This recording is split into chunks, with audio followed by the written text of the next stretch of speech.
Aquí estamos, pues, para estudiar. Ustedes para escucharme y yo para hablar.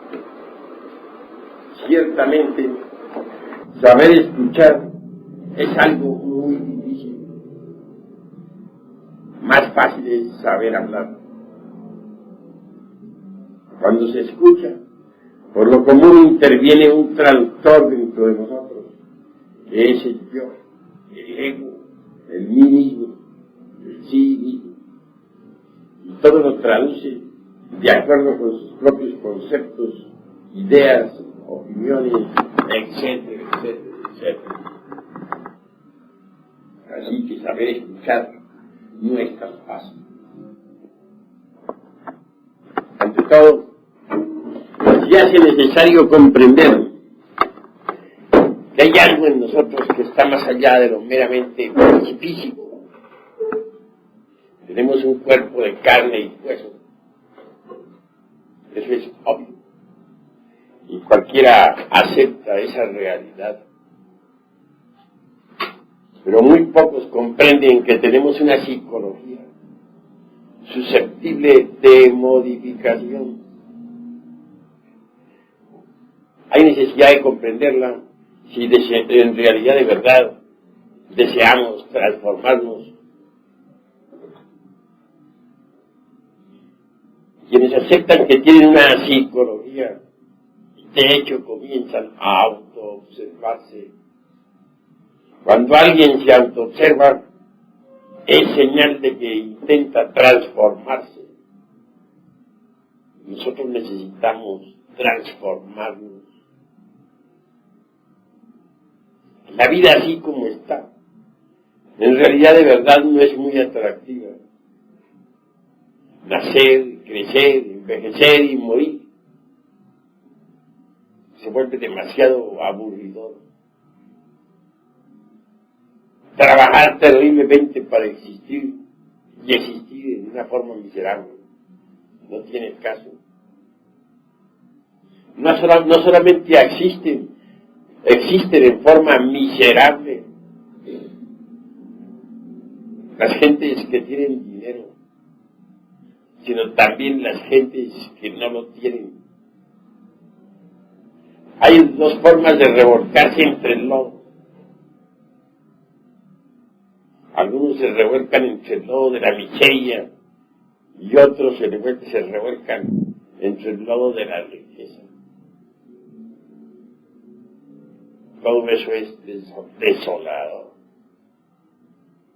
Así que vivir así por vivir, existir así porque sí, sin saber por qué ni para qué, es algo que no tiene la menor importancia. ¿Qué es lo que somos? ¿Con qué objeto existimos? ¿Para qué vivimos? Tantos afanes, y al fin ¿qué? Cada uno de nosotros es simplemente una máquina encargada de transformar energías. Sucede que las energías de los 7 planetas, las energías planetarias de nuestro sistema solar, no pueden pasar así porque sí al interior de la Tierra, debido al hecho mismo de que nuestro planeta es diferente. Es un mundo gobernado por 48 leyes, un mundo completamente distinto a los otros mundos del sistema solar.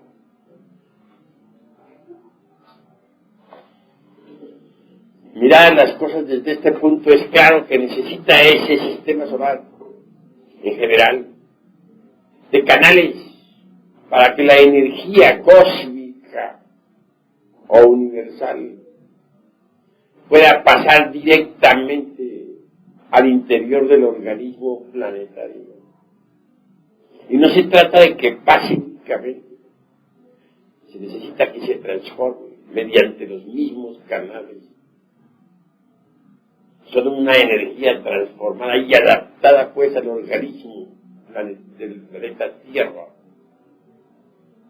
podría ser útil al mismo. Tengan en cuenta que la Tierra es un organismo vivo, que necesita existir, que tiene necesidad de las energías de la existencia, de las energías cósmicas para vivir, así como nosotros tenemos necesidad de tener energía para existir. Así la Tierra necesita de la energía para vivir y existir. Es un organismo. Pero las energías que recibe la Tierra para que pueda existir vienen de los otros planetas del sistema solar. Repito, pero como nuestra Tierra es tan distinta a los otros planetas, se necesita que esa energía se transforme para que pueda alimentar al planeta Tierra. Y no podría transformarse si no existiesen canales por donde la energía pasase. Afortunadamente esos canales existen, los hizo el Sol. Están constituidos por la vida orgánica, que como fina película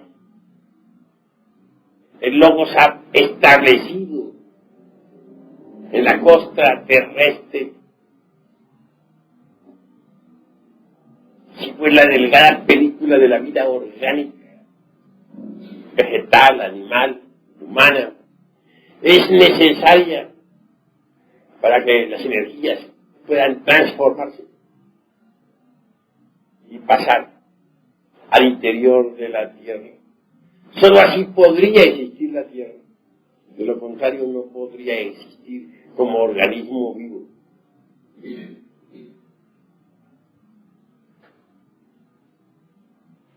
Nosotros, los seres humanos, somos simplemente máquinas por donde la energía cósmica debe pasar.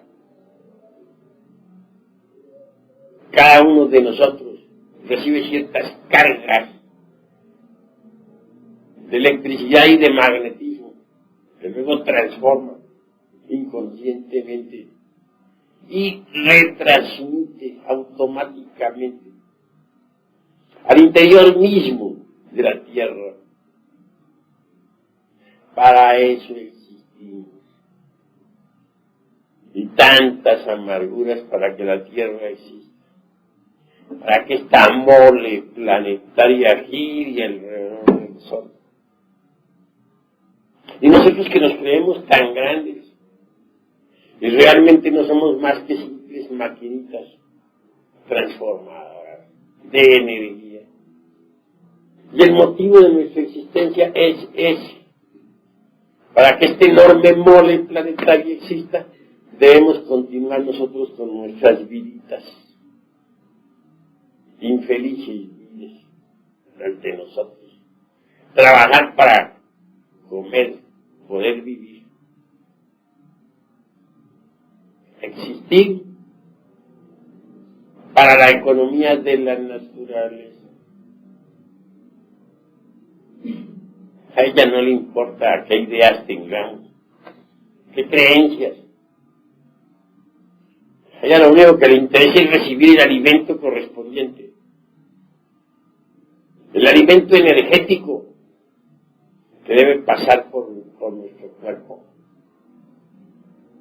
Eso es todo. ¿Y nosotros cómo vivimos? Riñendo en casa, o en las calles, o en los campos de batalla, sufriendo bajo el tacón de un tirano, el de la fábrica, posiblemente el de la oficina, pagando nuestros consabidos impuestos para poder figurar como ciudadanos, pagando una renta para que no nos pongan de patitas en la calle, etcétera. Y todo, absolutamente todo, para que esta mole pueda existir. Para que este planeta pueda formar parte del concierto de los mundos.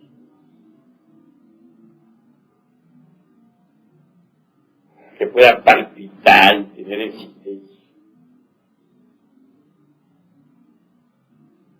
Tantas madres que sufren. Cuántas adolecen de falta de alimento. Algunas ni siquiera tienen la leche para sus criaturas. Cuántos ancianos con sus consabidas experiencias. Cuántos niños que comienzan a recibir regaños. En fin, todo parte de una mole planetaria existe. Es un poco duro esto, un poco cruel, diría yo, despiadado. Y esos son nada más que eso. Si siquiera fuéramos seres humanos, algo sería. Pero ni eso, los pobres humanoides, intelectuales, cargando la pena de vivir. Eso es lo que somos. Parecería muy pesimista por aquello de que hay contrastes. Nos acordamos de las famosas pachangas. Reímos ante la copa, etcétera. Y nos parece que la vida tiene sus momentos felices. Y es que no sabemos nosotros entender lo que es felicidad. Confundimos a los instantes de placer con la auténtica y legítima felicidad. Obviamente marchamos por caminos equivocados.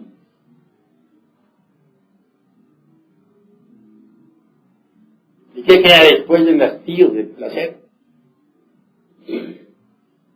Únicamente desengaño, la decepción. ¿Cuántas veces se casa un hombre que cree que adora a una mujer? Una mujer que cree que ama a un hombre. Se casan. Mas en realidad de verdad estaban autofascinados, no se amaban. Creían que se amaban, mas no se amaban.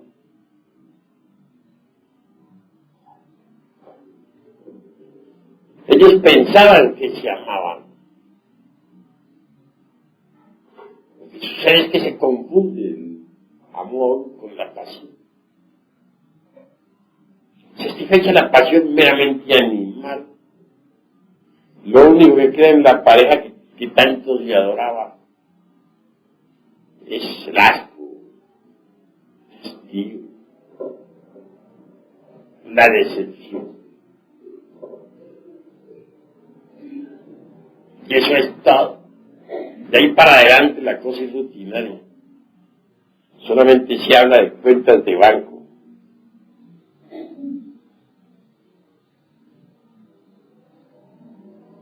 De la renta. De la ropa que está sucia y hay que lavarla. De que necesitamos que el desayuno llegue a tiempo para salir al trabajo. Cuando en cuando salir por ahí a dar un paseo, como para buscar un escape al aburrimiento, o una pachanga que termine en una tremenda cruda, una gran decepción. Y así va pasando la vida hasta que llegamos a viejos. Ya viejos nos sentimos veteranos, nos gusta que nos llamen nuestros nietos, con que nos digan abuelo, para narrarles nuestras tristes historias, de las cuales nos sentimos orgullosos. Historias corrientes de la vida. En mis tiempos el presidente don fulano de tal hizo tal y tal logo. Para contarles alguna cruenta lucha fratricida en la que tomamos parte. Posiblemente está documentada con nuestras heridas de guerra, de las que bien podemos sentirnos orgullosos. Puras tristezas. Que murió nuestro hermano tal, que nuestro primo perdió su fortuna, pero que los tiempos aquellos eran mejores, etc. Al fin llega la muerte, vida infeliz. Para eso trabajamos tanto, para eso sufrimos tanto.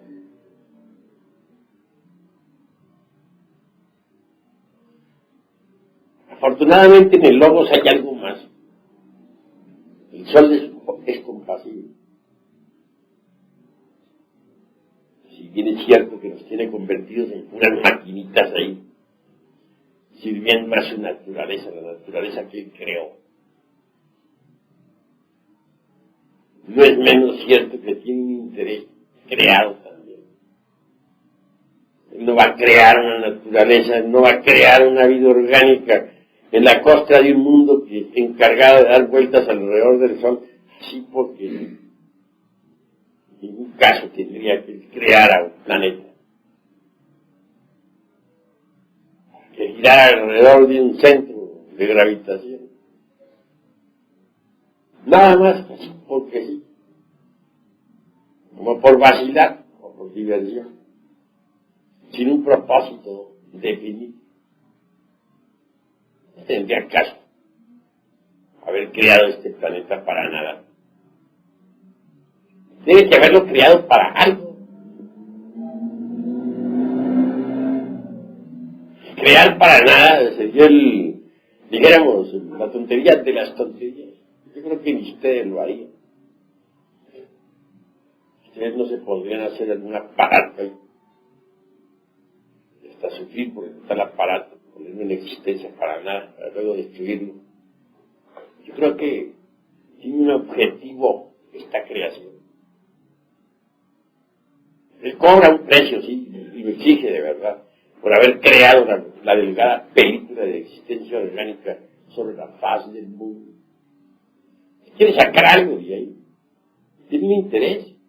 Y tiene razón, además. Quiere sacar una cosecha de hombres solares. La idea no está mala, pero sí difícil. Se trata de un ensayo muy espantoso, por cierto, y bastante trabajoso, en el tubo de los ensayos de la naturaleza. Eso es lo que él quiere, crear hombres solares. Me viene a la memoria en este momento Diógenes con su linterna. Él anduvo un día por las calles de Atenas con una lámpara encendida buscando un hombre. Y no lo halló. Y llegaba a las casas de los sabios con la linterna. Se paseaba por las habitaciones con su lámpara, buscando en los rincones, en los patios, en los corredores. ¿Qué buscas?, le decían. Un hombre. Pero si las calles están llenas de hombres, las plazas públicas están llenas de hombres. Esos no son hombres, respondía. Esos son bestias.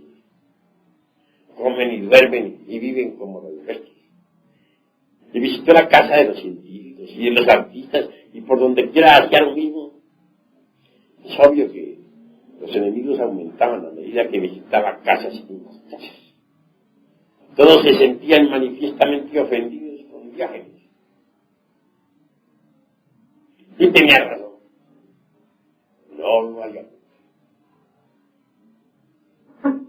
Muchos después han querido creer que sí lo halló en algunas partes. Partidarios de Marat pensaban que sí lo había encontrado en una cueva. Dice, era Marat. No te digas, la verdad, porque no lo halló. Si Marat fue un hombre allá, no, Marat. Pero hallar un hombre de verdad en todas partes es difícil. No lo halló. Vivía Diógenes en un tonel. Ahí comía y ahí existía. Ni siquiera tenía casa. Vivía entre un tonel. Es decir, preferiríamos nosotros, pues, recipiente, barril. Lo interesante de Diógenes Laercia fue que a tiempo de morir le visitara entonces nada menos que Alejandro el Magno, aquel que logró colocar a toda la Europa y a toda el Asia bajo su cetro. Se dio el lujo de correr. Un hombrecillo como Diógenes viviendo entre un tonel y se da el lujo de correr a Alejandro Magno. Dice en su agonía, Alejandro, retírate y déjame a solas con mi sol. Es decir, con sus dioses. Y a Alejandro no le quedó más remedio que irse. Es decir, lo puso de patitas en la calle. Un humilde hombre como Diógenes poniendo de patitas en la calle a Alejandro el Magno. Es un lujo que todos no se pueden dar, ¿verdad?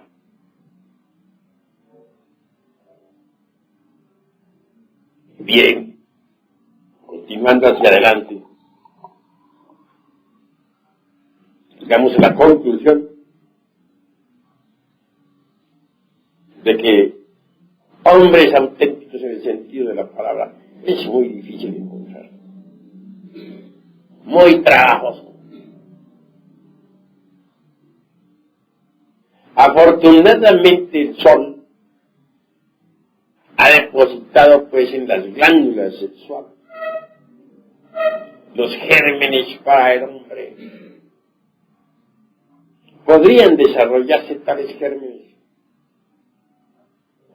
si nosotros cooperáramos con el sol. Entonces dejaríamos de ser simplemente máquinas parlantes, como actualmente somos. Nos convertiríamos de verdad en hombres, en reyes de la creación. Pero decir que esta humanidad está compuesta por hombres es exagerar la nota. Porque yo entiendo que el hombre es el amo, el señor, el rey, así lo dice la Biblia, el rey de la creación creado para gobernar a todas las especies animales, vegetales, para gobernar el mar, para gobernar el aire, el fuego.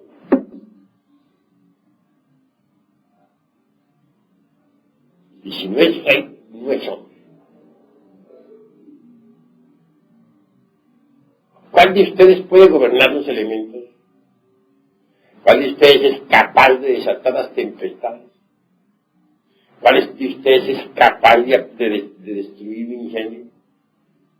¿Cuál de ustedes es capaz de poner en actividad los volcanes de la tierra o hacer estremecer el mundo? Desatar un terremoto o destruirlo. Si no somos amos de la creación, entonces no somos hombres. Porque está escrito en la Biblia que el hombre es el rey de la creación. Así, ¿somos reyes o no somos?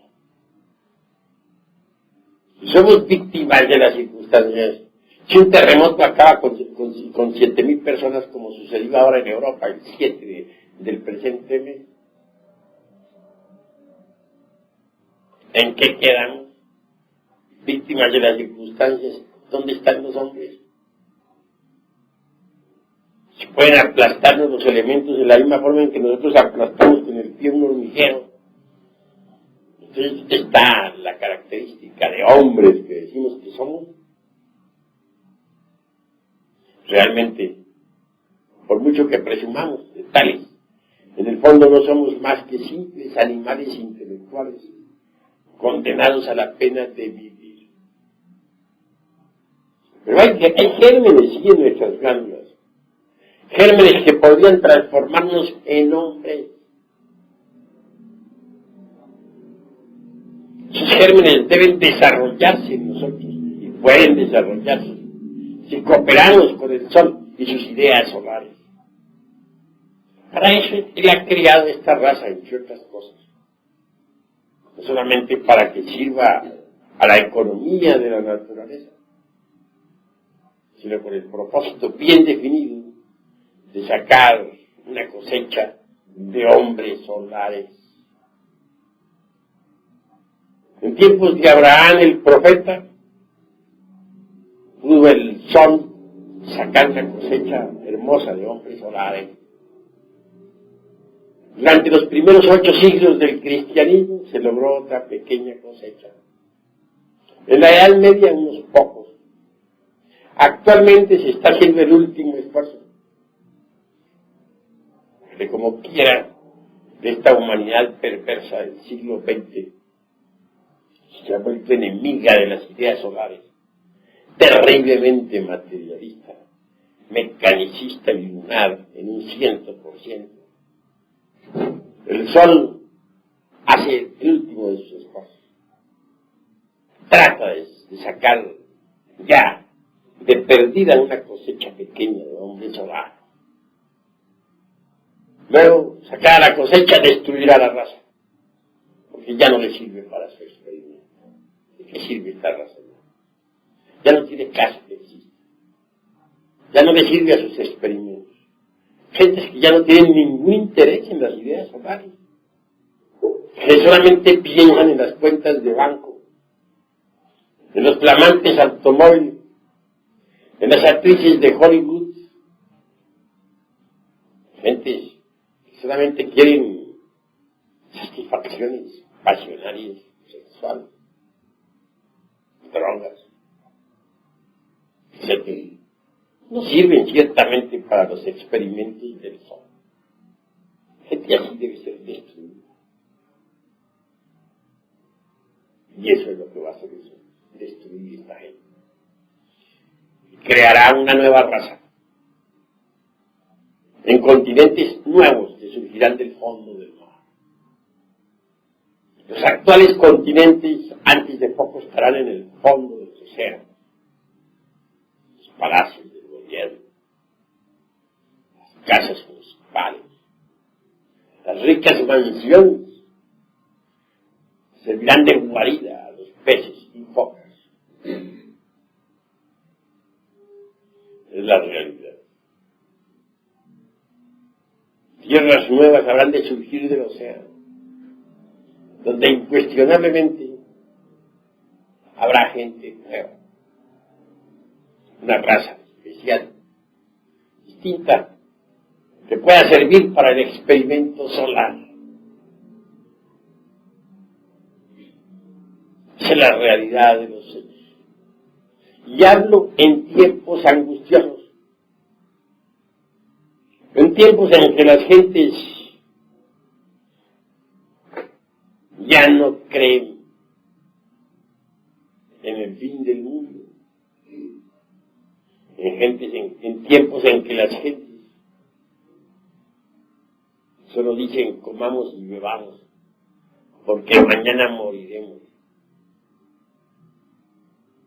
En tiempos en que las gentes solamente se preocupan por las cuentas de banco,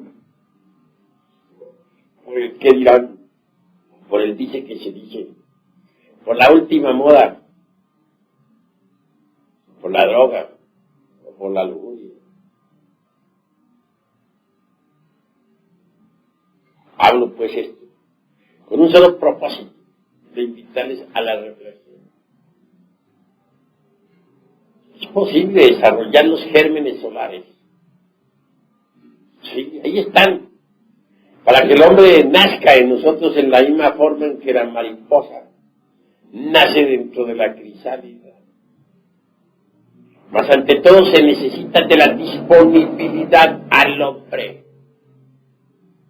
Si no existe la disponibilidad al hombre. No puede nacer el hombre dentro de nosotros. Ahí están los gérmenes, pero pueden perderse. Y lo normal es que se pierdan. Son muy difíciles, son gérmenes muy difíciles de desarrollo. Necesitamos que esos gérmenes se desenvuelvan. Y solo podrían desenvolverse tales gérmenes, solo podrían desarrollarse tales gérmenes si nosotros cooperáramos con el sol.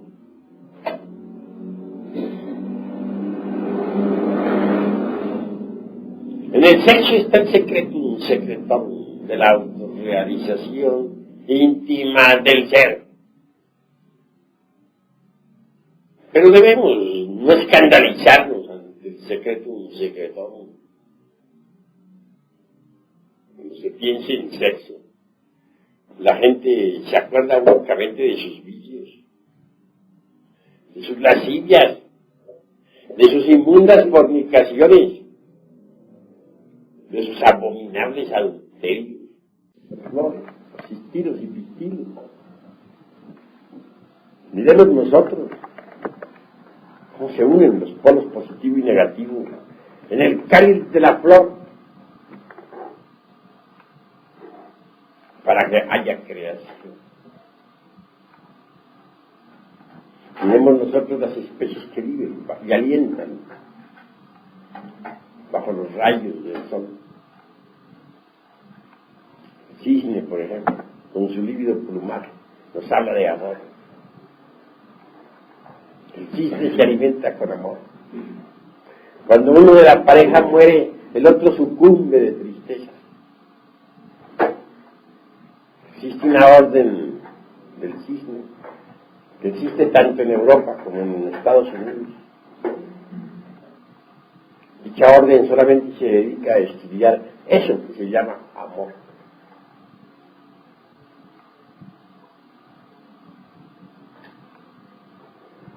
Obviamente, el amor fluye del fondo mismo de la conciencia. Es un funcionalismo del ser. Es una energía cósmica y trascendental. Para que haya amor, se necesita que haya afinidad de pensamientos, afinidad de sentimientos, preocupaciones mentales idénticas. El beso es la comunión mística de dos almas, ávidas de expresar en forma sensible lo que interiormente viven. El acto sexual en sí mismo es la consustancialización del amor en el realismo psicofisiológico de nuestra naturaleza. Veremos un anciano enamorado, se rejuvenece. Todas sus glándulas trabajan mejor que las energías que fluyen del fondo de la conciencia. Activan esos pequeños microlaboratorios que se llaman las glándulas endócrinas. Entonces ellas producen mayor aflujo, mayor poder, mayor cantidad de hormonas. Dichas hormonas invaden los canales sanguíneos y viene el proceso de reconstrucción o revitalización celular.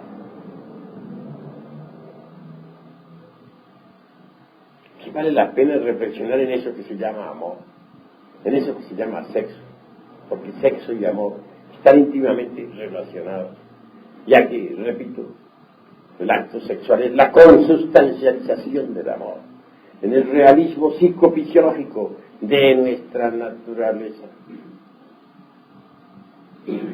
Cuán grande es el amor. Solo las grandes almas pueden y saben amar.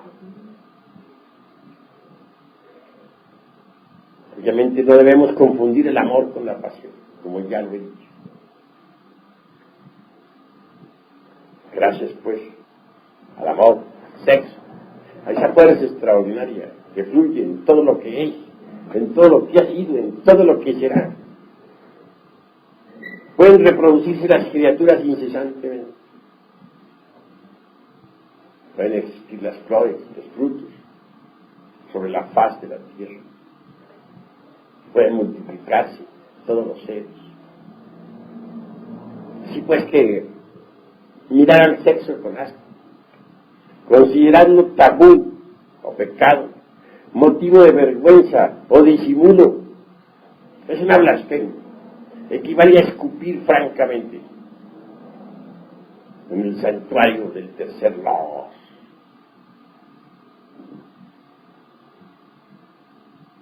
Así que vale la pena entender que es necesario trabajar con el poder maravilloso del sexo. Si por la fuerza maravillosa del tercer logo existe toda la naturaleza, si gracias a la fuerza sexual existimos nosotros, entonces es indispensable entender lo que es esa fuerza para no profanarla. Es necesario saberla usar para transformarnos radicalmente. Muchas veces hemos dado la clave de la transmutación. Conexión del lingam yoni,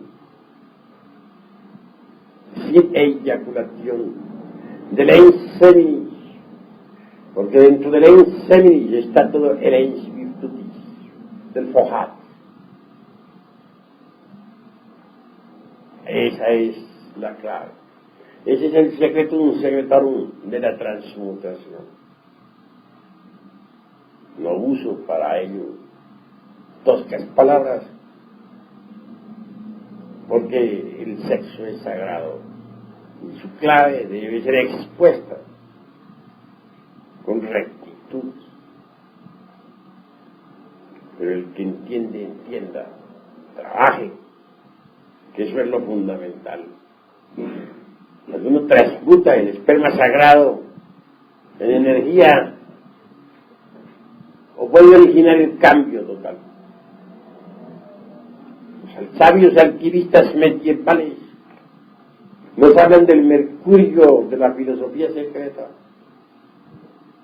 Y esta en sí misma no es otra cosa sino el alma metálica del esperma sagrado.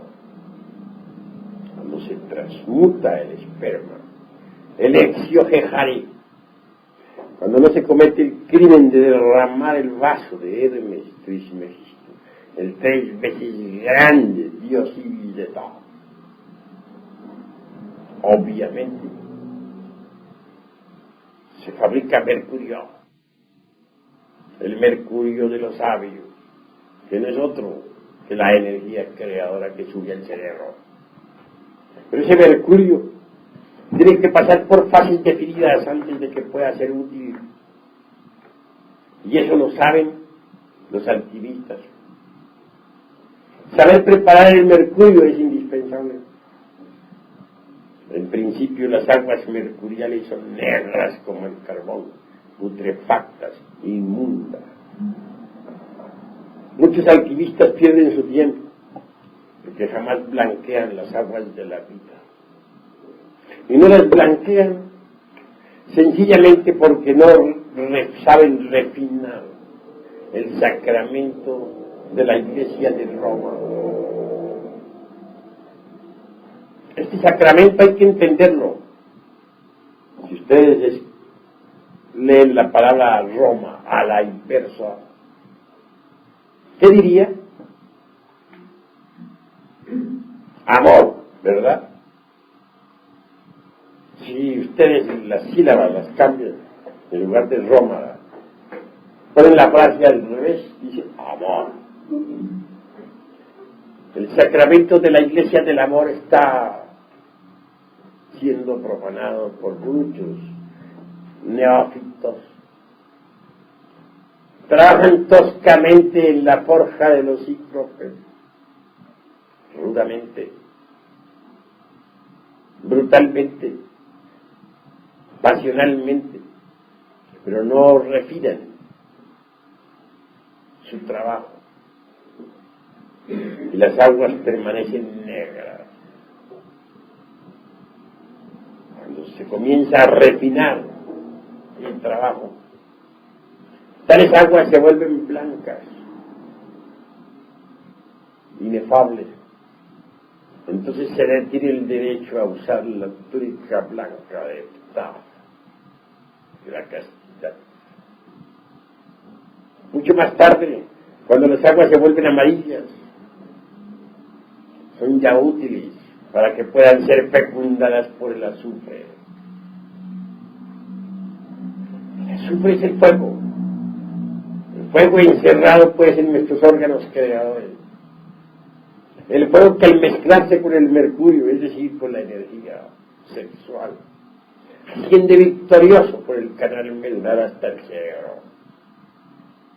El ascenso del fuego sagrado es extraordinario. El primer centro que se habla es el de la iglesia de Coxis, o la iglesia de Filadelfia, en el hueso Coxis, y que nos da el poder sobre el elemento tierra. El segundo centro que se abre está a la altura de la próstata y nos da poder sobre las aguas tormentosas del océano.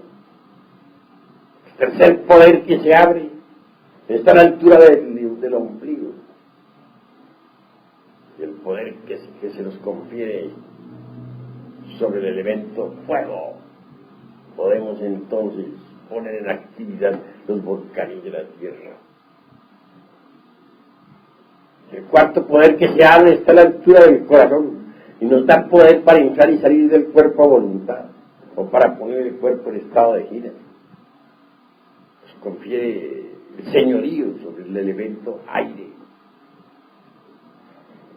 El quinto centro que se abre está en la laringe creadora, que nos permite hablar en síntesis y escuchar las sinfonías del cosmos.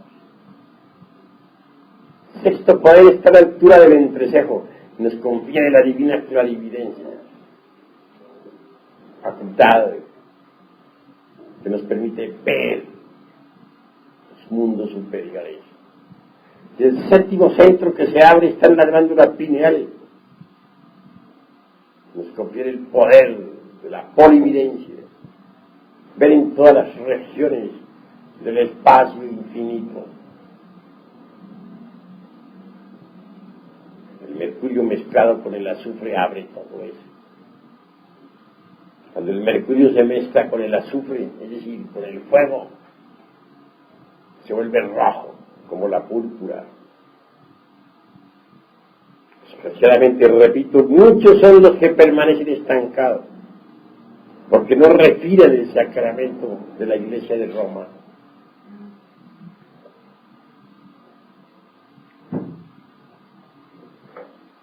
El excedente de todo este azufre, de todo este mercurio, y aún de la sal sublimada que asciende mezclada con el azufre y el mercurio, cuando cristaliza en nuestras células, en nuestro sistema nervioso gran simpático, toma la forma extraordinaria y maravillosa del cuerpo astral. Este es un cuerpo que viene a fabricarse dentro del organismo, en el laboratorio. Un cuerpo magnífico. Uno sabe que tiene un cuerpo astral cuando puede funcionar con él, cuando puede usarlo, como las manos, como los pies. Con el cuerpo astral podemos visitar nosotros otros planetas del sistema solar. Con el cuerpo astral podemos ponernos en contacto con los 30 aeones que surgieron en la aurora de la creación. En el cuerpo astral podemos ponernos en contacto con todos esos décanos, arcángeles y tronos que existen en el universo. Con el cuerpo astral podemos viajar a todos los mundos de la galaxia, incluyendo a Sirio, que es la capital central, alrededor de la cual gira todo esta gran Vía Láctea.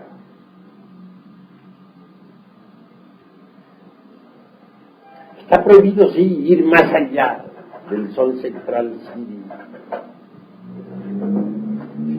Quiero que ustedes sepan que el psique sirio es el centro fundamental de la galaxia. Todas las constelaciones de la Vía Láctea, todos los sistemas solares, y hasta nuestro sistema solar en el que vivimos y alentamos, giran alrededor de Sirio. Él es el centro de gravitación de todos esos mundos, incluyendo al nuestro. Por eso al iniciado, que tiene cuerpo astral, solo se le permite ir hasta Sirio. Más allá de Sirio está prohibido. Porque más allá de Sirio hay otras galaxias con leyes diferentes que uno no entiende. Yo mismo, con mi vehículo sideral, astral, con el eidolón, como diríamos en alta magia, cuando he intentado pasar más allá de Sirio, he sido regresado a Sirio. Pues nos está prohibido ir más allá del Sol central, sí. Sé que hay otras galaxias, mucho más allá.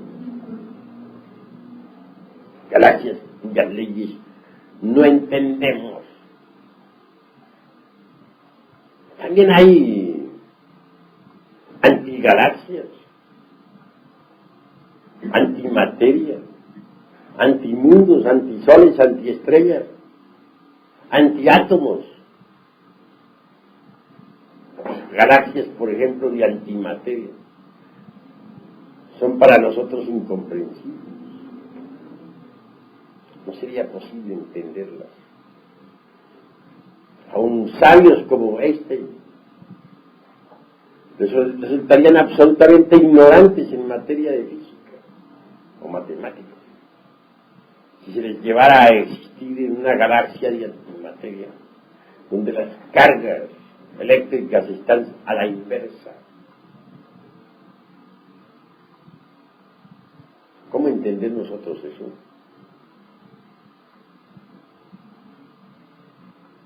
Una antiestrella con cargas a la inversa, hecha de antimateria.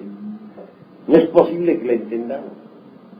No existe en nuestros textos de física.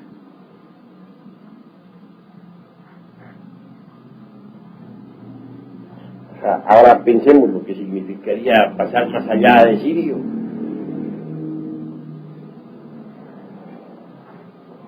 A manejar leyes que no podemos entender, que no hemos estudiado en nuestra galaxia. Estaríamos prácticamente indefensos. Quedaríamos convertidos en leños llevados por el borrascoso océano.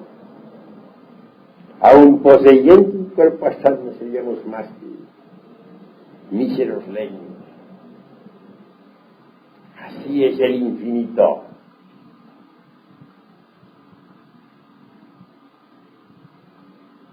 ¿Cómo podríamos entenderlas con gentes que tienen cuerpos de antimateria, que sus cargas son a la inversa, sus conceptos pertenecen a dimensiones que desconocemos? Imposible. No entenderíamos ni jota. Así que tener un cuerpo astral vale la pena. Vale la pena para conocer muchas regiones del espacio. Pero jamás podríamos pasar con tal cuerpo más allá de Sirio.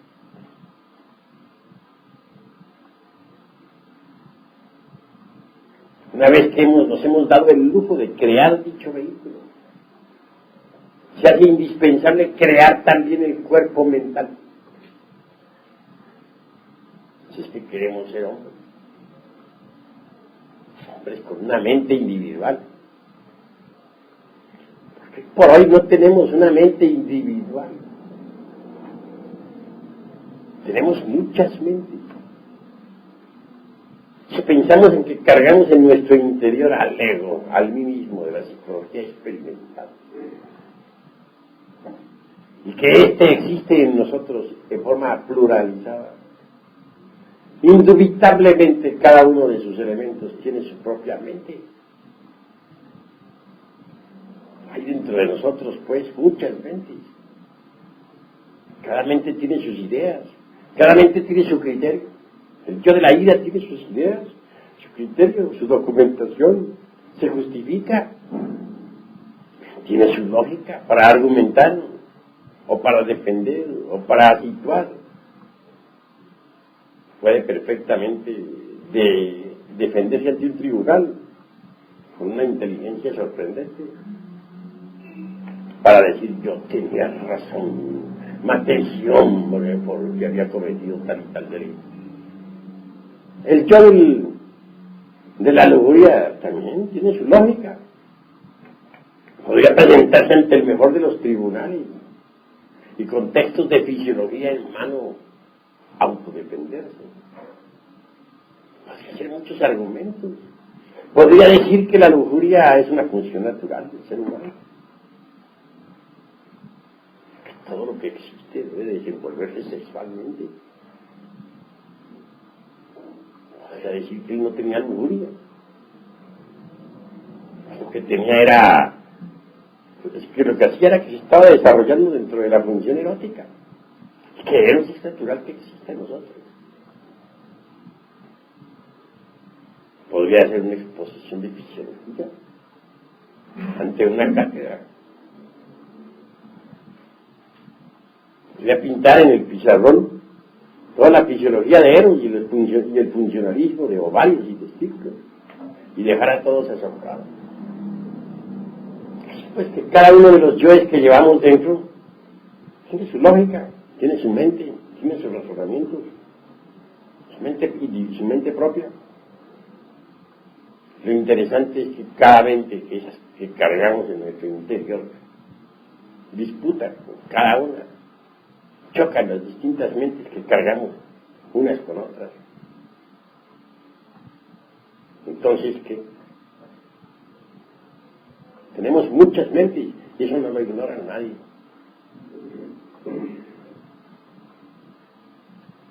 Necesitamos crear la mente individual, pero esta no se podría crear si no transmutáramos el esperma sagrado en energía. Obviamente con la transmutación se fabrica eso que se llama mercurio. Y es con el mercurio de los sabios con el que podemos nosotros cristalizar en nuestro interior, formar, organizar, crear la mente individual. Cuando alguien posee un cuerpo mental individual, puede aprehender, capturar, asimilar toda la ciencia del universo.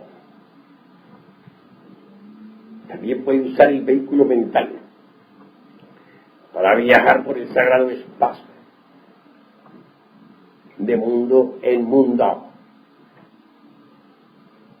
Con la mente individual se puede penetrar en el Devachan, es decir, la región mental superior del cosmos y de la naturaleza. La mente individual resulta espléndida, formidable, maravillosa.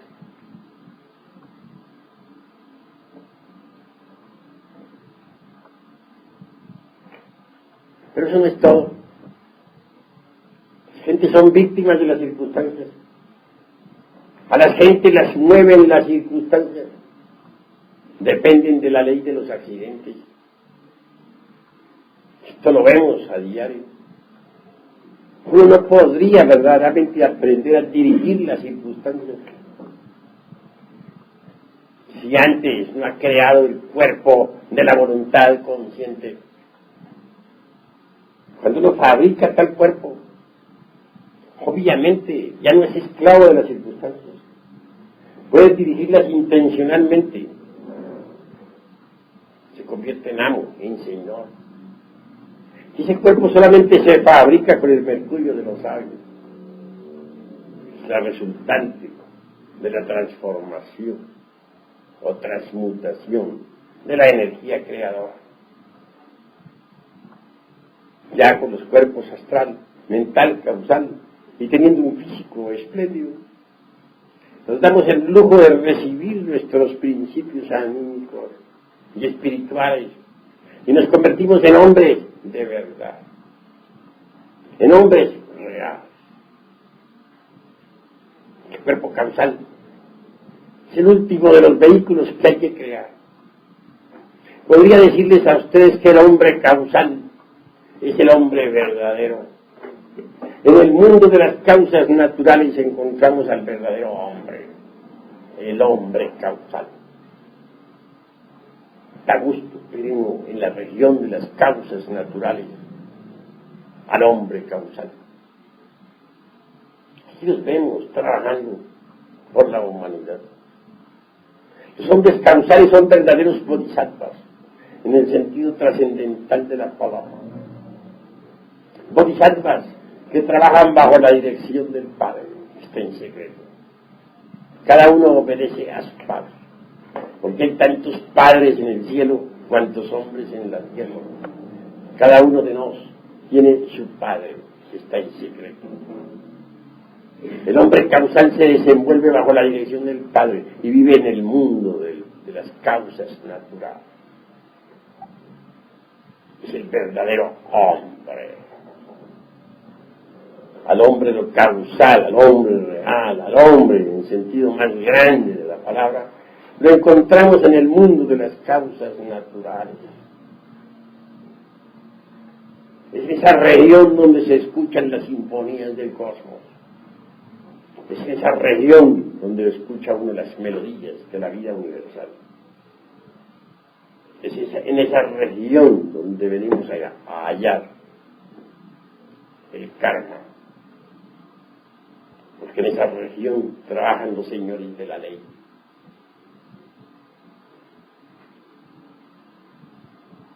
El hombre causal puede absorberse sus vehículos astral y mental para vivir precisamente en esa región. Desde allí se proyecta ya hacia las regiones de la mente cósmica y sus profundidades, o ya hacia las regiones del mundo de la astral, para aparecer posteriormente en el mundo físico. En nombre de la verdad tendría yo que decirles que para poder existir aquí con ustedes, para poder platicar aquí con ustedes, necesito proyectarle en lo personal desde el mundo causal, porque yo tengo mi centro de gravedad en el mundo de las causas naturales. Desde aquí me proyecto hacia el mental, posteriormente hacia el astral, y por último, haciendo grandes esfuerzos, vengo aquí al físico para platicar con ustedes. Pero estoy platicando con ustedes por concentración, porque mi centro de gravedad está en el causal. Soy un hombre del mundo causal. Y si algo digo, si algo explico, es por mandamiento, que porque se me ha ordenado entregarle a ustedes este mensaje. Y lo hago con el mayor gusto, a fin de que ustedes puedan hollar la senda de la revolución de la conciencia, de la revolución en marcha, de la revolución espiritual, integral, divinal.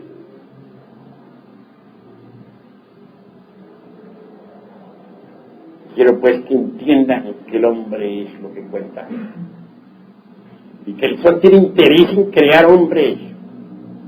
El sol desea una cosecha de hombres solares y trabaja febrilmente en estos momentos para lograrlo. Quiero que sepan ustedes que cuando una raza pierde todo interés por las ideas solares, el sol también pierde todo interés por la raza y la destruye. En estos momentos el sol quiere destruir esta raza porque ya no le sirve para su experimento. Mas antes de destruirla, hace un esfuerzo supremo. Saca con grande esfuerzo una cosecha pequeña, aunque sea, de hombres solares. Ustedes atienden nuestro llamado. Si en ustedes se crea la disponibilidad al hombre, el sol podrá absorbérselos como hombres solares. Pero se necesita que ustedes cooperen con el sol. Solo así podrán transformarse en hombres solares. Se hace urgente que ustedes, antes que todo, sepan transmutar. El hombre solar solamente puede crearse con la energía solar. Y esa energía está contenida precisamente en el azogue en bruto de los sabios, en el mineral en bruto. Tal elemento es el Edexio-Jejare, es decir, el esperma sagrado. Quienes cometen el crimen de extraerlo de su organismo con propósitos pasionales se alejan demasiado del sagrado sol absoluto y se hunden definitivamente en los mundos infiernos hasta su desintegración final, para que los gérmenes del hombre puedan desarrollarse en el organismo. Se necesita que sean tocados por los rayos o emanaciones que vienen del sagrado sol absoluto.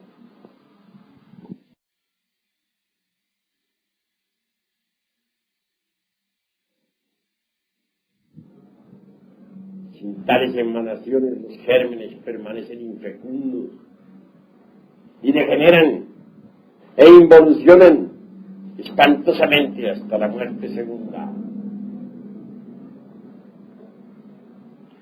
Que las ondulaciones cósmicas que vienen del sagrado sol absoluto puedan tocar los gérmenes del hombre,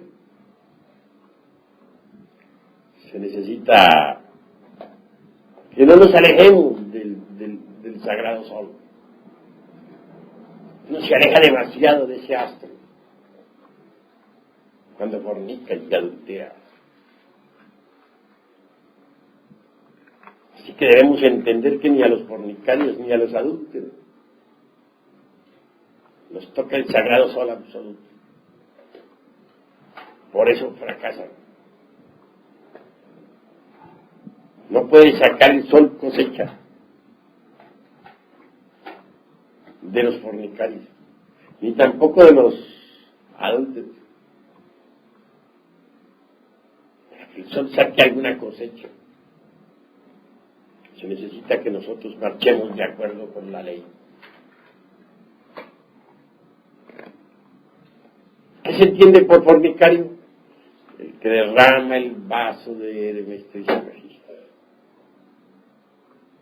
¿Qué se entiende por adúltero? El que entra en contacto sexual con persona que no pertenece a él. Por ejemplo, un hombre que toma a otra mujer y abandona a la que tiene, es adúltero. Aún más, si la tomase únicamente para transmutar. Sigue siendo adúltero, porque se carga dentro de su espina dorsal un tipo de energía, la de su esposa, y luego entra en contacto con otro tipo de energía, la de otra que no es su esposa. Estos tipos de energía igual se destruyen entre sí. Es una ley física, que dos tipos de energía igual en oposición se destruyan entre sí. Viene un cortocircuito, se quema un cable. ¿Cuál? El de cierto hilo que existe en la espina dorsal y por el cual sube el azufre, es decir, el fuego. Al quemarse, pues el alquimista pierde grados, poderes, fracasa en la grana. El trabajo es pues muy delicado. Por eso se ha dicho en el Apocalipsis de San Juan que ni los adúlteros ni los fornicarios podrán entrar en la Nueva Jerusalén. Eso es obvio. Ellos se alejan demasiado del sagrado sol absoluto. No alcanzan las emanaciones del sagrado sol a tocar sus gérmenes sensuales. Y estos entonces se tornan involutivos y al fin se pierden.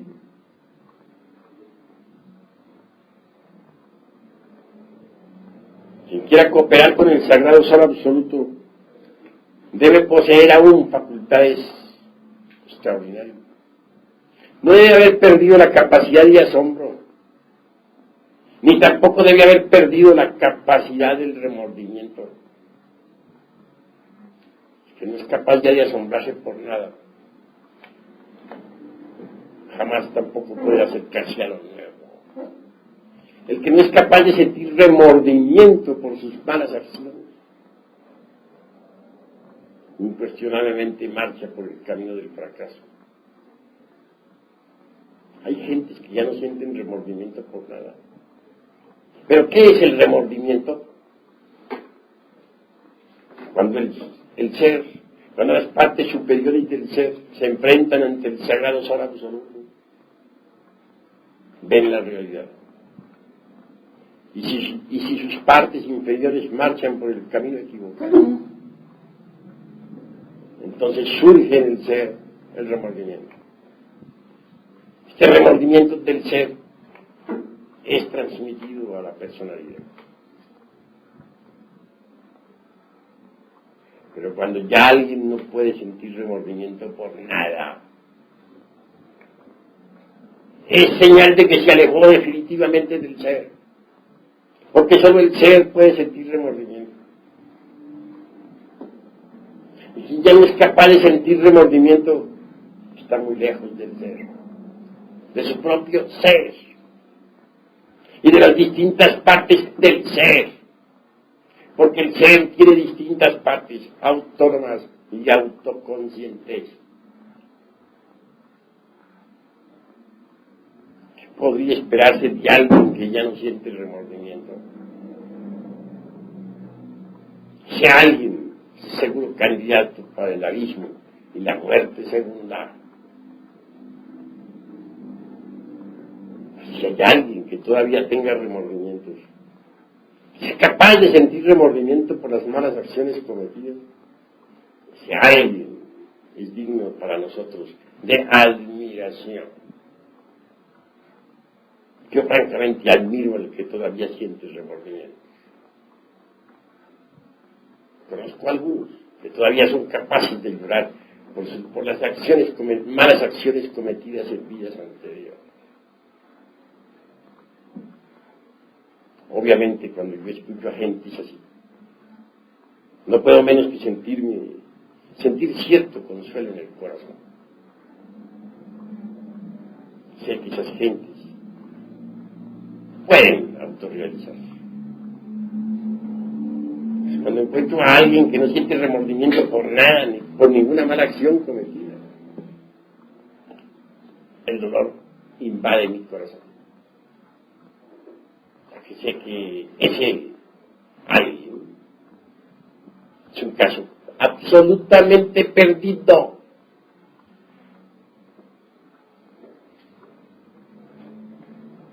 Se es la cruda realidad.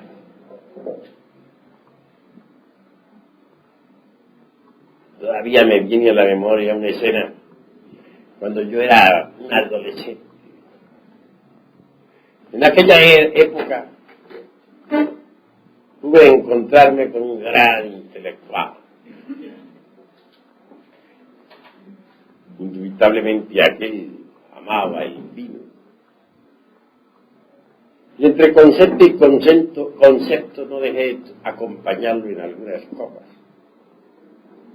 Sin embargo, al otro día sentí yo gran remordimiento. Se lo dije a él, siento el remordimiento de haberme tomado aquellas copas. Respuesta, yo sí no siento remordimiento. Y que vengan otros. Me llené de horror. Pude ver a aquel hombre cómo bebía y bebía y bebía incansablemente. Y pasaban las horas y seguía bebiendo. Me lo encontraba por las calles bebiendo, hecho un desastre, y en el más horripilante desaliño. Y pasaron 8 días y lo veía yo todavía bebiendo. Lejos me mantuve de él. Lo había acompañado en unas pocas copas, pero jamás lo volví a acompañar. Ese hecho me sucedió cuando yo era todavía un adolescente.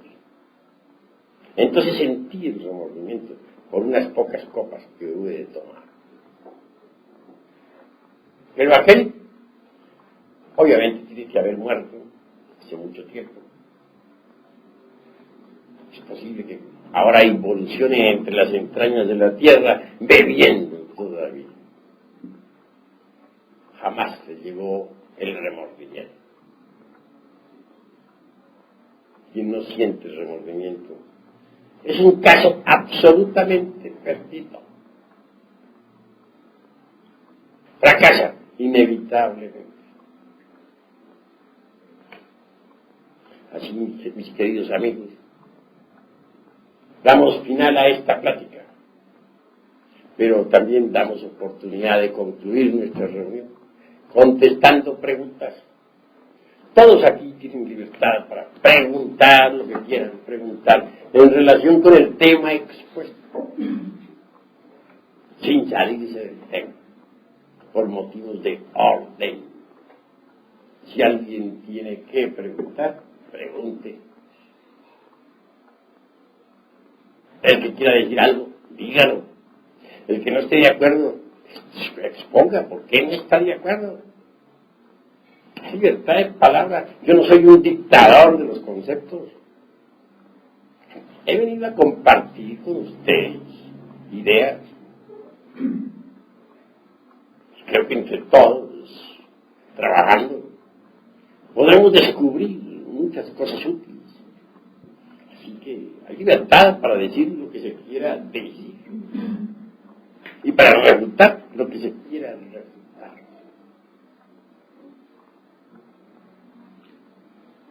El propósito siempre se refiere generalmente al hombre únicamente. Cuando digo hombre, incluyo a la mujer. Porque escrito está que ella y el varón aman. Hasta porque ha salido de la costilla del varón. Y siempre que se dice nombra al hombre, obviamente se incluye dentro del hombre a la mujer. La mujer es la otra parte del hombre. Eso es obvio. De manera que no las he dejado a ustedes fuera de casa. ¿Algún otro hermano tiene algo que preguntar?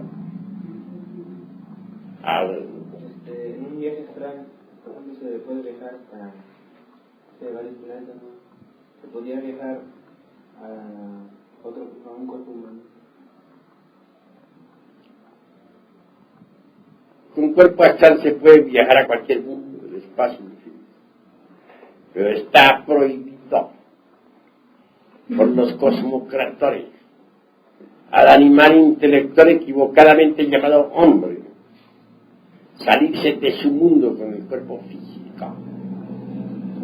Los viajes interplanetarios son para los hombres, no para las bestias intelectuales. Pero resulta que las bestias han levantado la torre de Babel, quieren escaparse por puertas falsas. Por ese motivo serán fulminados, serán castigados. El animal debe estar en su jardín zoológico.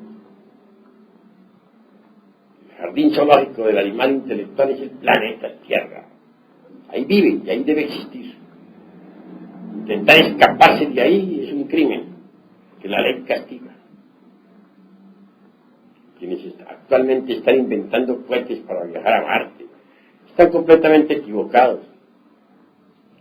Podrán hacer unos cuantos intentos y al fin caerán todas las estrellas del intelecto. Serán fulminados por la ley. Los viajes cósmicos, repito, no son para los animales, sino para los hombres, en el sentido más completo de la palabra. Puede uno también poner su cuerpo en estado de ginas, meter el cuerpo físico dentro de la cuarta vertical para viajar,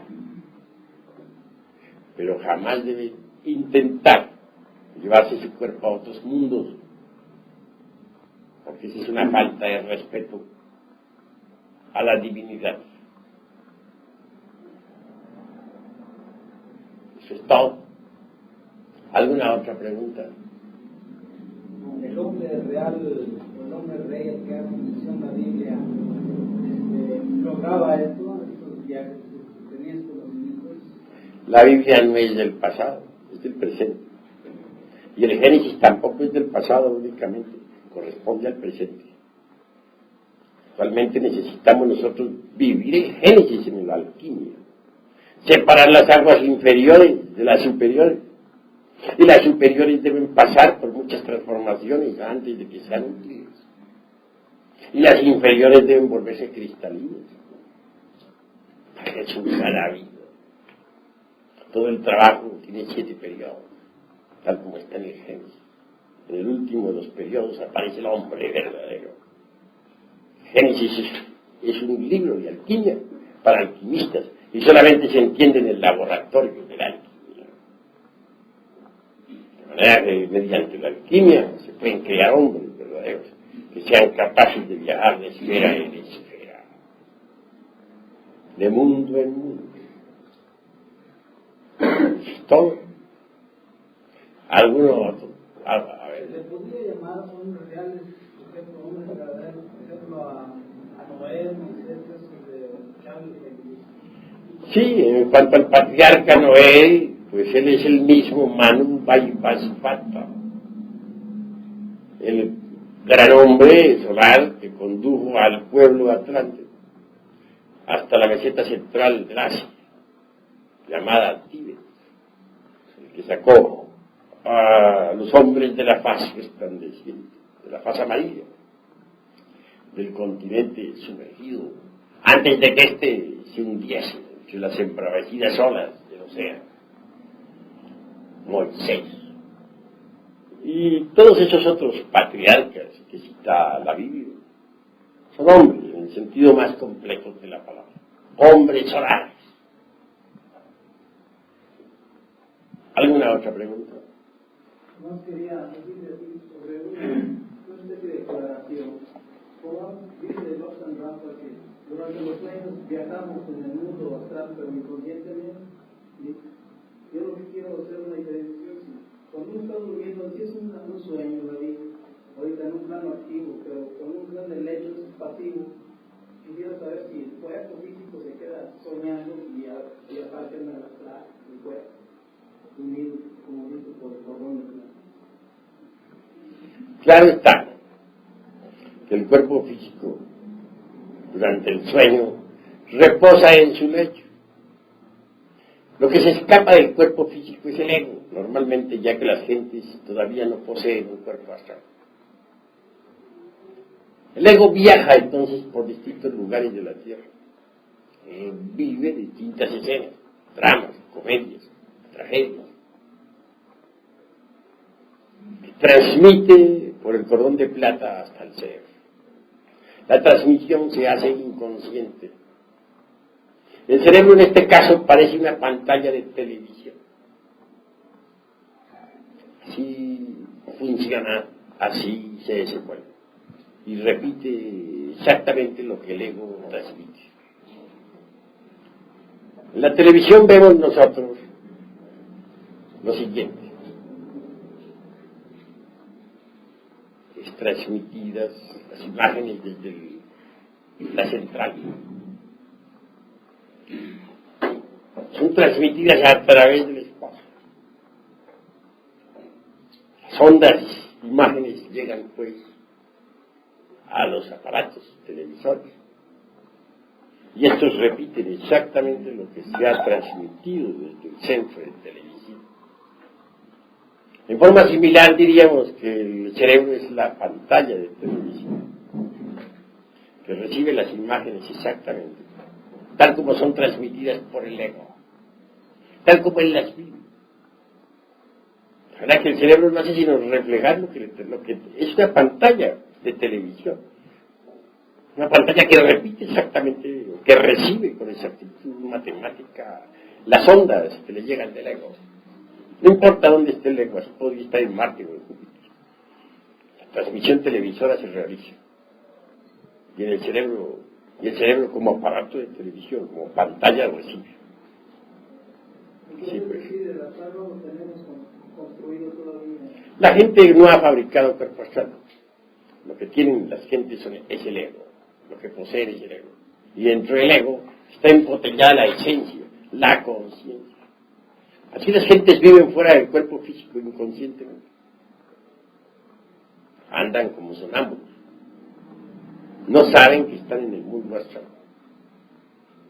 Pero todo lo que viven, inconscientemente lo transmiten a la pantalla televisora. Y esta lo refleja con plena exactitud.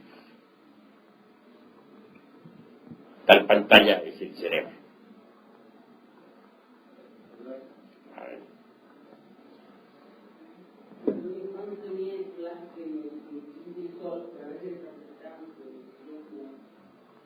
El plazo ya terminó. El reloj de arena está parado. Junto al reloj de arena está el esqueleto de la muerte con la guadaña, dispuesto a eliminar a todos estos millones de seres humanos que no sirvieron para nada, que pueblan la faz de la tierra.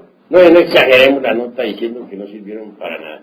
Sirvieron para la economía de la naturaleza. Siguen sirviendo. Hasta los cuerpos físicos destruidos sirven como abono a la tierra. Para eso sí han servido. De manera que los tiempos terminaron. Pero si nosotros aprovechamos lo que queda antes de la destrucción, es poquito de tiempo que nos resta, podemos convertirnos en hombres solares. Saturno está guardando el momento de hacer su desastre. No lo olviden. ¿Qué más?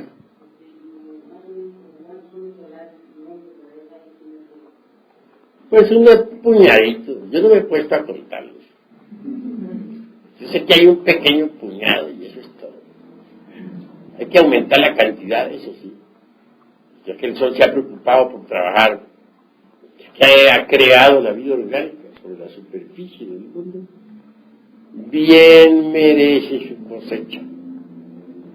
Bien ganada, bien merecida. Si un hombre siembra café, tiene derecho a cosecharlo. Y si siembra su maíz, tiene que cosechar su maíz. Y si siembra su frijol, pues tiene que cosechar su frijol. Voy a preguntar aquí, mi hermano. Habla.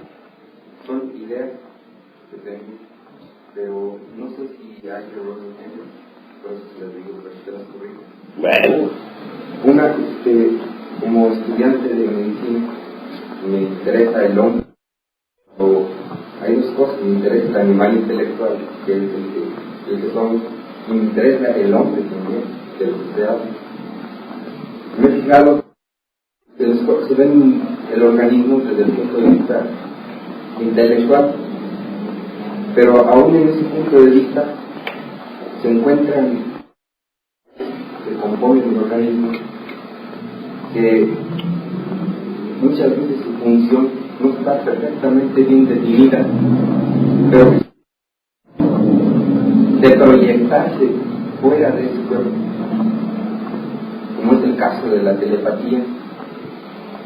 Yo creo que no, pero creo que estamos en una era, en una época en la que se han unido tantas razas, principalmente aquí en América, que es una mezcla de razas, que se han unido en sí cierta esencia de enzimas o de sustancias de todo el organismo, actualmente, como no funcionaban con la misma exactitud, se están manifestando ahora, como es el caso de telepatías, clarividencias, etc.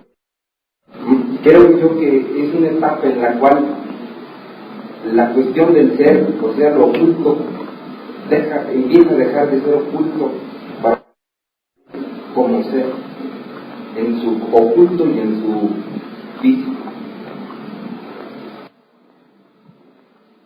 Bueno, con mucho gusto haré respuesta a tu pregunta. Eres estudiante de medicina, pero tienes que saber una verdad. Y es que la ciencia o los científicos actuales nunca han conocido verdaderamente al organismo humano. Todos ustedes, los estudiantes de medicina, son víctimas de una ilusión. Creen que conocen el cuerpo humano, pero no lo conocen. ¿Podría yo hacer afirmaciones insólitas ante la Facultad de Medicina? Mas estoy absolutamente seguro de que las rechazarían de plano. Porque el estudiante de cualquier facultad, no hablo exclusivamente de la Facultad de Medicina, es un robot programado. Y si se le hace una pregunta, y si se le da un concepto que esté fuera del programa, como no está programado para esa afirmación, está fuera del programa, obviamente la rechaza porque no está dentro del programa del robot. A un robot cualquiera de los que existen en el mundo, tú puedes hacerle preguntas, pero no vayas a hacerle preguntas que estén fuera del programa, porque el robot no está programado para preguntas que estén fuera del programa.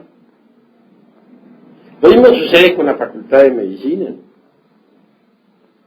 Tiene ese programa, cada estudiante, cada profesor, cada doctor, en fin, cada autoridad, es un robot programado. Si yo le digo, pues, a cualquier robot programado de eso, que el cuerpo humano puede cambiar de figura en estado de guinas, que puede tomar la figura de un animal o de una planta, obviamente a lo único que me expongo es a que me llevan tomatazos y huevos podridos. ¿Por qué? Porque el robot ese no está programado para recibir ese tipo de datos. Y lo que esté fuera del programa es considerado absurdo. Sin embargo, la cruda realidad es que el cuerpo humano puede hacerse invisible. Puede pasar a otra dimensión de la naturaleza y del cosmos. Puede tomar otra figura. Claro, el robot no lo acepta, porque el robot no está programado para recibir esos datos. El robot responde, brujería, hechicería, jajajaja, eso no sirve, tomates, huevos podridos contra el conferencista, siglo medioevo, naturalmente, porque el robot no está programado para recibir tales datos. Si le digo a un estudiante de medicina o a una cátedra entera, a un grupo entero de la facultad, que es posible separar del cuerpo físico un brazo o una pata y volver a tomarlo de nuevo. Dice, imposible, eso no se conoce en cirugía, jamás se ha hecho ese experimento de que un hombre pueda separar a voluntad su cuerpo, una parte de su cuerpo, y luego reintegrarla a la totalidad, sin operación quirúrgica. Eso es absurdo, y claro, y tienes razón en responder. Ese robot no está programado para recibir informes tan insólitos. Para esos robots eso es absurdo. Ya está estúpido, además. Sabría cuentos, aquellos como para cuentos de callejas, como para niños pequeños. Pero los sabios saben que sí es posible. Que se diga a un robot que existen brujas, el robot diga, a estas horas con brujas, vaya, y en pleno siglo XX, en la era del átomo, de las moléculas, de los cohetes que salen disparados a Marte. Es imposible para un robot. Pero la verdad es la verdad, y los hechos existen. Si les digo a ustedes que las conozco, que sí existen, y si doy testimonio, dicen, el maestro Samael también está creyendo en brujas. ¿No? Pero nada de eso quita la realidad de lo que existe. Por eso hay un dicho que dice, no hay que creer en brujas, pero que las hay, las hay. Conozco un hombre facultativo, un licenciado, es un gran intelectual. Fue marxista, leninista en un 100%. Fue materialista como ninguno. Pero al fin un hombre acostumbrado a la investigación científica resolvió buscar algo más y encontró el gnosticismo universal. Ya dentro del terreno de la gnosis se dedicó a la experimentación. Ese hombre hoy es gnóstico, a pesar de que fue marxista y es profesor, es licenciado en economía y licenciado también en derecho. Ese hombre conoció ciertamente una calchona de esas que se dice, y no se trata de un charlatán, sino que la vio directamente. No sé, si yo le dijera que lo hiciera la declaración en público, tal vez no lo haría, por temor a que los robots programados, pues, de la facultad de él, lo excomulgaran. Además, pertenece a la generación aquella, pues, de López Portillo. Imposible para él ir a declarar a favor de las pobres brujas. Imposible. ¿Qué dirían? ¿Qué dirían esos señoritos de la sociedad? Esos señoritos de cuello al... No tiene inconveniente en decir lo que le consta. Que descubriera alguna de esas calchonas, o arpías, como se le denominara, en los tiempos antiguos, como las calificaba Dante en su Divina Comedia. Tiene raro. Claro, a descubrir momentos en que se robara un cerdo. Cuando la interrogó a la calchona, ¿por qué motivo lo hacía? Dijo, soy pobre y necesito festejar el matrimonio de mi hija. Pero lo insólito de aquella cuestión, la narración como para que se rían de mí, todos los hombres del laboratorio, todas las lumbreras del saber, está sencillamente en que no llevaba piernas la infeliz, las había dejado en casa. Él no le ocasionó ningún daño, y la calchona pudo llevarse felizmente a través de la cuarta vertical el cerdo aquel para su famoso banquete, el banquete de los demonios. Naturalmente lo que estoy diciendo podría ponerse en recorrido. Hasta la prensa podría darse el lujo de sacarme caricaturas. Conozco muy bien a las lumbreras del intelecto. Esa es la cruda realidad de los hechos. Así pues que, ¿cómo es eso? Que una arpía pueda dejar sus piernas, como lo dicen tantos textos coloniales, aquellos que cuentan maravillas sobre las épocas de la colonia. incongruente. Sin embargo, se ha podido comprobar. Y la Santísima Inquisición, por cierto, que lo comprobó. Y quemó a dos de ellas en las hogueras coloniales. Allá ardieron las infelices como teas encendidas. Pero que vuelvan a usar a hacerse sus piernas que han llegado en la cama. ¿Cómo es eso? Eso no lo aceptaría la universidad ni por $1.000.000. Ni por $1.000 millones lo aceptaría. Y si algún profesor se atreviera a aceptarla, a ese profesor lo correrían de la universidad a tomatazos y huevos podridos. Pero la realidad es la realidad. ¿Y cómo hacemos para que deje de existir la realidad? Hechos son hechos. Y ante los hechos tenemos que rendirnos. Si un cuerpo puede cambiar de forma, si sus partes pueden ser separadas en determinados instantes, ¿en qué queda la ciencia médica? Ahora, yo conozco otras universidades muy distintas, que no son las actuales. Las conozco entre gente salvaje, entre comillas, ¿no?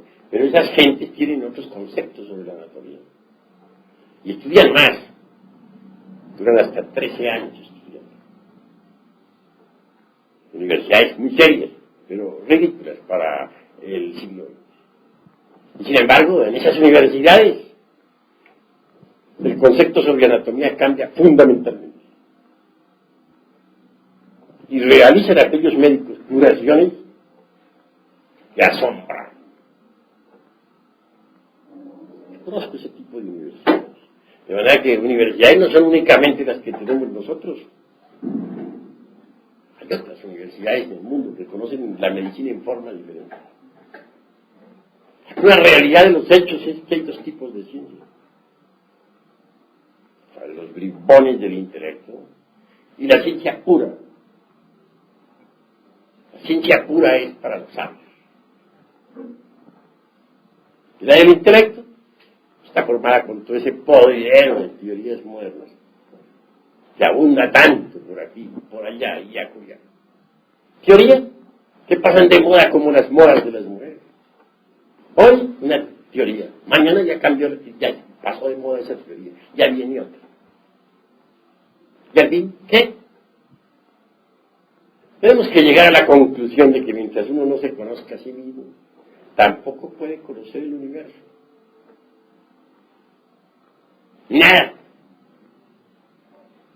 De manera que primero que todo conocernos a sí mismo, antes de poder conocer el universo, antes de poder conocer la naturaleza, antes de poder conocer el cuerpo humano.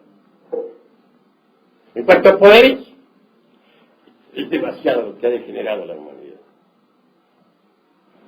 En la Lemuria, cualquier ciudadano normal, estoy seguro que podía contemplar claramente la mitad de un Holtapanas. ¿Y qué se entiende por un Holtapanas? Un Holtapanas es la totalidad de los colores del mundo, del sistema solar y del universo. Después, mucho más tarde, ya en la Atlántida, los ojos humanos no podían percibir ni siquiera la mitad de las tonalidades del color, sino un tercio. En Babilonia todavía los pintores podían disponer para sus pinturas, para sus trabajos, de algunos millares de tonalidades del color. Hoy apenas si percibimos los 7 colores del prisma solar y algunas pocas tonalidades. La vista está degenerada. Raros hoy son los que tienen una vista regular, no buena, sino regular. Que en la Lemuria se usaban 201 vocales, ¿okay? 300 consonantes y 51 vocales, que eran debidamente articuladas. Fue degenerando la capacidad del lenguaje. Y hoy apenas si usamos nosotros era el alfabeto del idioma que parlaba. El olfato en Babilonia fue extraordinario. Había una escuela que se dedicaba precisamente al estudio del olfato, del sentido del olfato.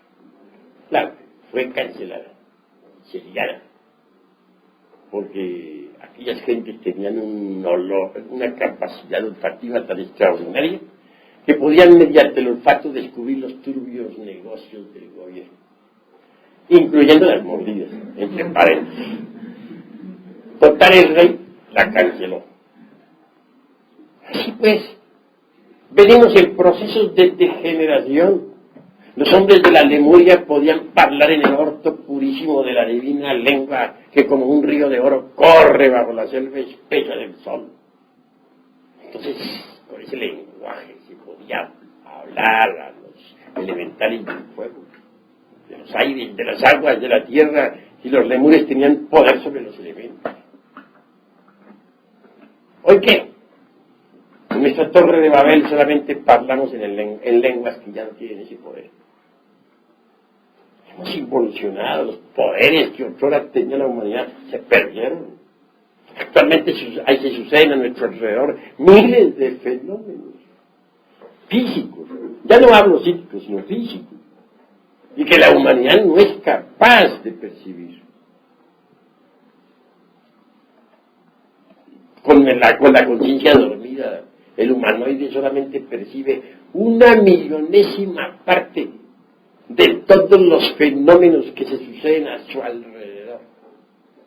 Óiganlo bien, 1/millonésima parte de fenómenos físicos es lo que alcanza a percibir la conciencia del humanoide.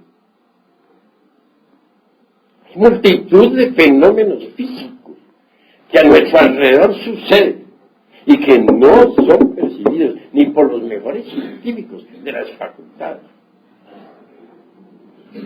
Entonces lo que hay ahora es involución, degeneración, de la cual solamente es posible salir mediante la transmutación sexual y la disolución del ego animal.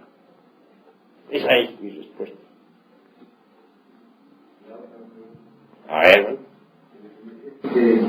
Como máquina, me pregunto y yo no contesto. Me he preguntado muchas veces sobre el eslabón perdido que tantos hombres de ciencia han buscado en el Yeti, del Tíbet, etc. Hace poco me contesté que el eslabón es el sol interno que debemos despertar en Dios y el perdido somos cada uno de nosotros. Mira, voy a decirte una tremenda verdad. Existe por ahí entre las inquietudes intelectuales del mundo el famoso problema aquel del hombre y del mono. Algunos sostienen que el hombre viene del chango, otros que el chango viene del hombre. ¿De cuándo es cuando se agita la opinión pública con el mismo problema y luego duerme nuevamente miles de años? Es por real. Hay épocas en que la gente le entra la fiebre por ahí. Vuelven a la misma cosa, a saber quién viene de quién. ¿Y cuál es el eslabón que une al hombre con el chango, con el mono? El famoso eslabón perdido. Repito, algunos piensan que el hombre viene del mono, otros que es al revés, es el mono el que viene del hombre. Al fin nadie sabe quién viene de quién. Mas la cruda realidad de los hechos es que en la época de la Lemuria, sobre todo a fines, en la época dijéramos post-lemúrica, algunos animales intelectuales se cruzaron con ciertas bestias de la naturaleza, ciertos elementos masculinos, se cruzaron con bestias femeninas, y de ahí resultó cierto tipo de monos, simios.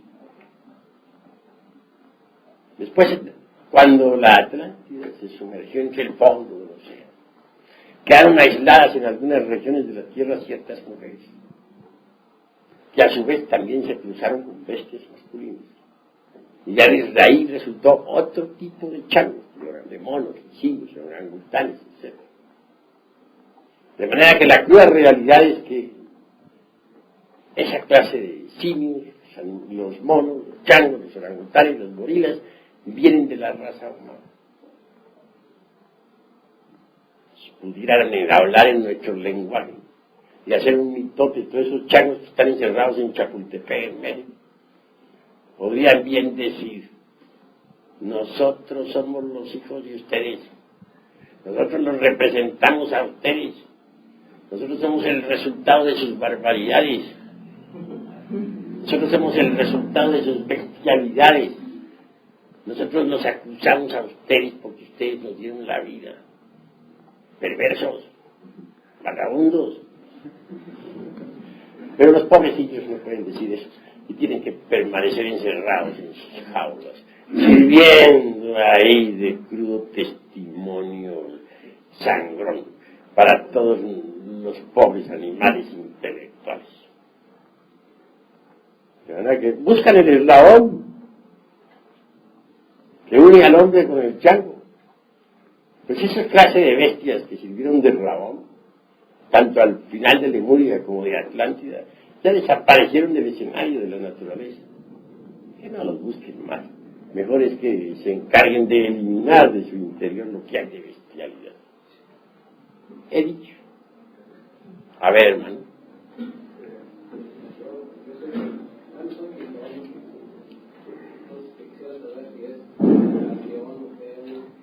Repite, que no puse atención. Ah.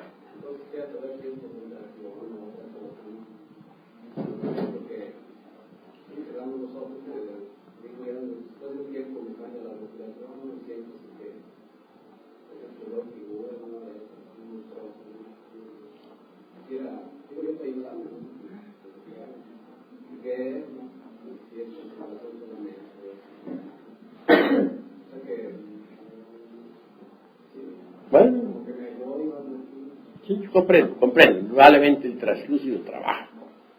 Existen en el ser humano dos tipos de imaginación.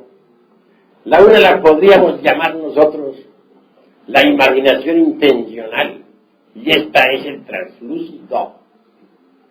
Con ella se capta el mundo astral y sus figuras, o las maravillas del mundo de la mente, o las cosas extraordinarias del mundo causal, etc. Existe también otro tipo de imaginación. Quiero referirme en forma enfática a la imaginación mecánica. Esta, incuestionablemente, es la fantasía.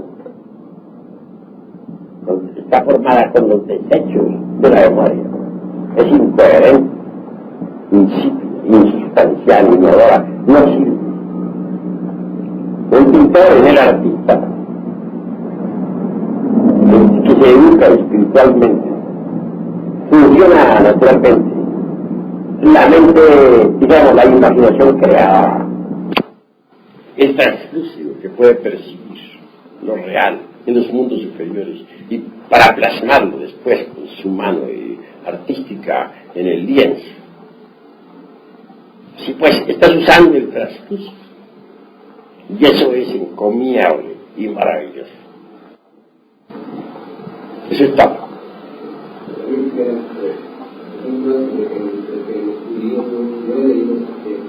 Ellos persiguen la conquista del mundo material, inclusive de hace que sea más, darle más material, sea más, o sea que si se predican con eso, sea la gente, si es algo espiritual que hay que quitarle todo, no será cierto, no debemos pronunciarnos contra ninguna raza, porque los judíos es un pueblo como cualquier otro pueblo del mundo.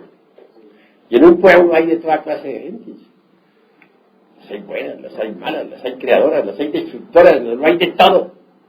De manera que pronunciarnos contra un pueblo sería absurdo. Eso es todo.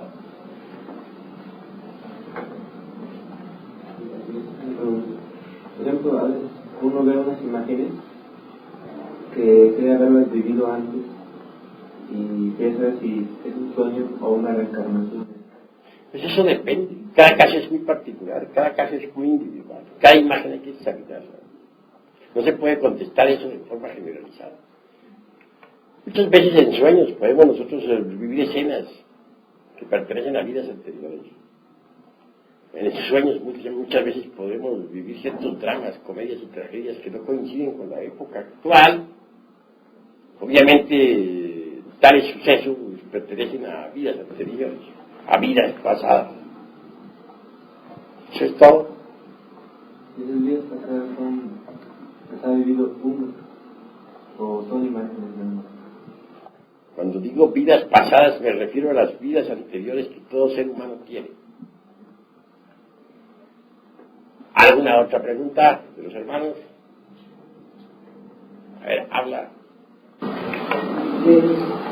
Bueno, yo tengo un video que hacer una calle basada, seguramente que se va a hablar.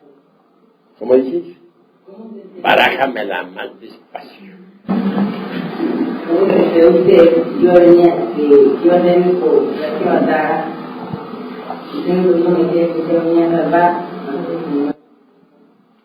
El Kalki-Avatara está aquí adentro. Mi persona no vale nada. La obra lo es todo. ¿Entendido? Persona, repito, no vale nada. El Kalki-Avatara está aquí adentro. Él es él. Lo que importa es él, no mi persona. El ser es lo que tiene, es mi ser, la parte superior de mi ser, es el avatar. Pero la persona vale fine sex. He dicho. Creo que hemos terminado esta noche, mis estimables amigos.